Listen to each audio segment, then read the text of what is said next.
Berdasarkan laporan BPOM pada tahun 2019, angka kasus keracunan di Indonesia cukup tinggi, yakni 2.377 kasus. Adapun angka keracunan pada makanan terdapat 256 kasus, sementara keracunan pada obat terdapat 235 kasus. Bukankah cukup tinggi? Bagaimana cara kita untuk menurunkannya? Teman-teman, lihat deh, barusan berita di TV, makin sini makin banyak orang yang keracunan makanan. Ya, benar. Mulai dari sekarang kita harus lebih berhati-hati dalam memilih makanan. Iya ya, benar.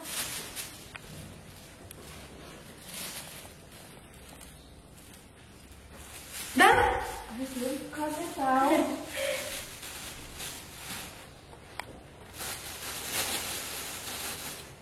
Jangan. Memangnya kenapa? Ini kan makanan aku. Kalian mau ya? Bukan begitu, Sin. Sebelum kamu memakannya, sebaiknya kamu mencuci apel tersebut. Emangnya kenapa? Ini sudah pasti bersih kok.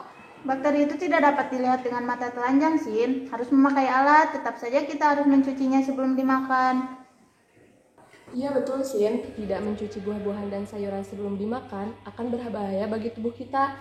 Apalagi sayuran seperti timun sering dihubungkan dengan penyakit yang disebabkan oleh bakteri E. coli dan Salmonella.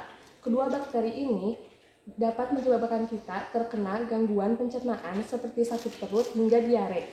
Ada banyak tangan yang sudah menyentuh sayur dan buah sebelum sampai ke tangan kita.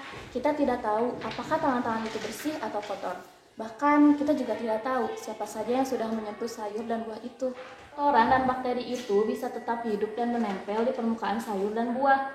Jika kita tidak mencucinya, maka bakteri akan ikut masuk ke dalam tubuh kita dan dapat menyebabkan masalah pencernaan. Maka dari itu, mulai sekarang akan sangat baik sebelum memakannya kita cuci terlebih dahulu. Oh, seperti itu ya teman-teman. Makasih ya sudah mengingatkan. Lain kali aku akan mencucinya terlebih dahulu sebelum aku memakannya. Ya, sama-sama, Cindy. Oh iya, setelah kita beres mengerjakan tugas, mari kita tengok Angel yuk. Katanya dia sedang sakit. Iya, ayo yuk. Teman, sebelum kita masuk ke rumah Angeli, kita cuci tangan dulu yuk.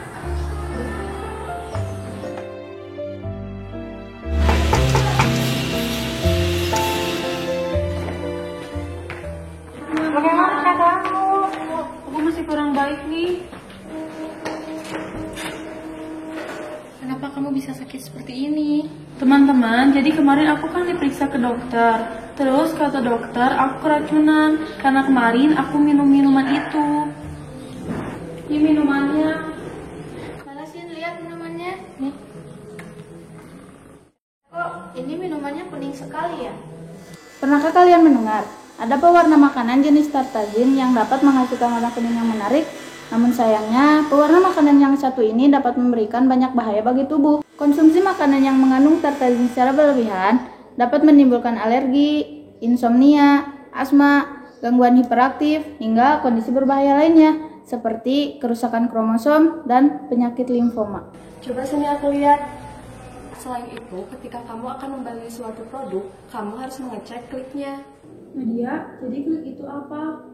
Klik itu hanya singkatan, di mana K-nya adalah kemasan. Kita harus pastikan kemasannya tidak bocor atau rusak, karena jika kemasannya bocor atau rusak, akan menyebabkan produk tercemar oleh bakteri dari udara luar.